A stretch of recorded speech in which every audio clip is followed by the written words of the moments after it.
Now, Rwanda is accusing the Democratic Republic of Congo and Burundi of violating a ceasefire agreement just days after the US brokered agreement was signed.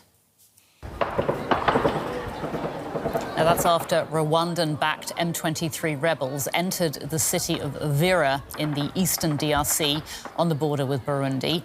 Nearly 200,000 people have fled from their homes in eastern Congo in recent days. Now, if confirmed, Uvira would be the last major settlement in eastern DRC to fall to rebel forces. The region has been plagued by decades of conflict, which has killed tens of thousands of people and displaced millions more. Fighting escalated in January this year after the M23 rebels seized several cities in eastern Congo. The area is rich in minerals, which are vital to new technologies.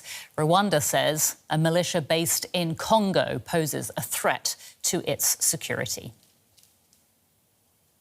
I'm joined now by Raymond Mujuni. He's the Deputy Executive Director of the African Institute for Investigative Journalism, joining us from Kampala, Uganda. Thanks so much for your time today.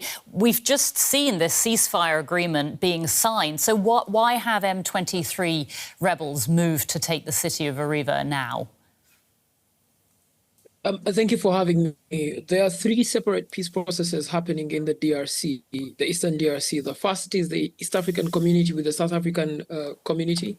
The second is the Doha process, in which the M23 is. And the third is the Washington process, which has Rwanda and the DRC, but without the M23. So the one you're referring to is the one between Rwanda and the government of the DRC, but without the M23. We saw a press conference from the M23 yesterday indicating that they were unhappy that forces they say are loyal to Burundi were violating a ceasefire agreement that had been signed. And the flare-up that you're seeing at the moment is because the last town, which is Uvira, which is the closest to Burundi, the closest to Bujumbura, the capital of Burundi, is the one that has now fallen into the hands of the M23. So it was always going, even when the ceasefire process was happening, even when the Washington process was happening, there was still that indication that M23 was still unsettled with movements that were happening in Uvira, particularly by Burundian forces, or what they say are Burundian forces in Uvira fighting with the DRC government. OK, so really a very complicated situation here. So just to recap, so Rwanda is accusing the Democratic Republic of Congo and Burundi of breaking the ceasefire agreement. Just give us a sense of how serious this situation is, and going back to the Trump brokered peace deal, I mean, was that ever going to have any chance of holding?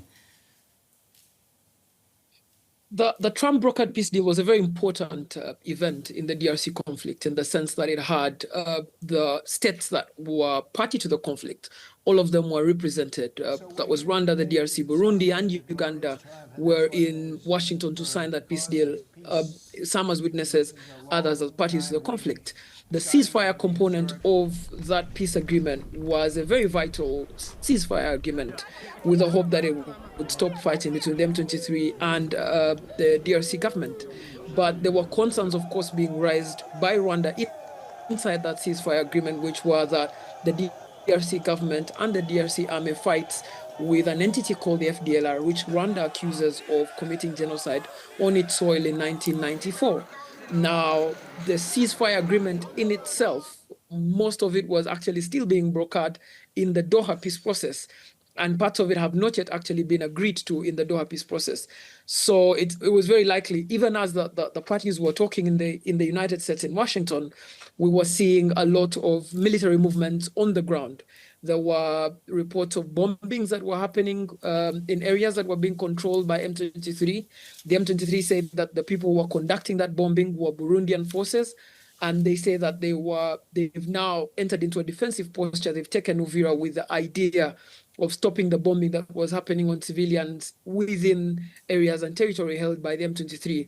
This, of course, now complicates the peace process because M23 is only party to the peace process. They're not party to the Washington process.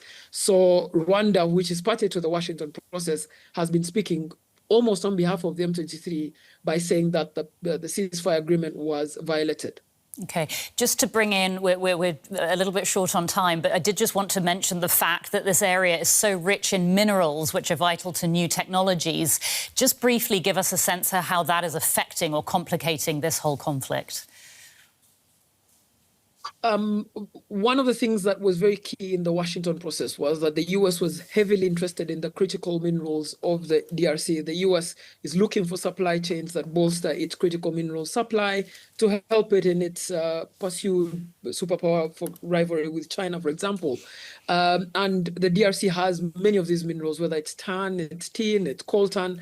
Many of those are present in these areas of the eastern DRC. What makes it more complex is that they're in areas which the state of the DRC doesn't have effective control. And because the state doesn't have effective control, sometimes mining companies carry their own fighting entities. Sometimes rebel groups spring up to sell minerals, which is artisanal minerals, to try and get their own revenue. Now we're seeing a third-party player who is the M23, who is a very capable rebel force that's taken control of an area that has most of the mineral deposits over the DRC. So it's going to be a complex conflict going forward, because the government of the DRC in Kinshasa will now have to talk to the M23 if it wants access to those critical minerals, which it has promised the United States in the Washington process.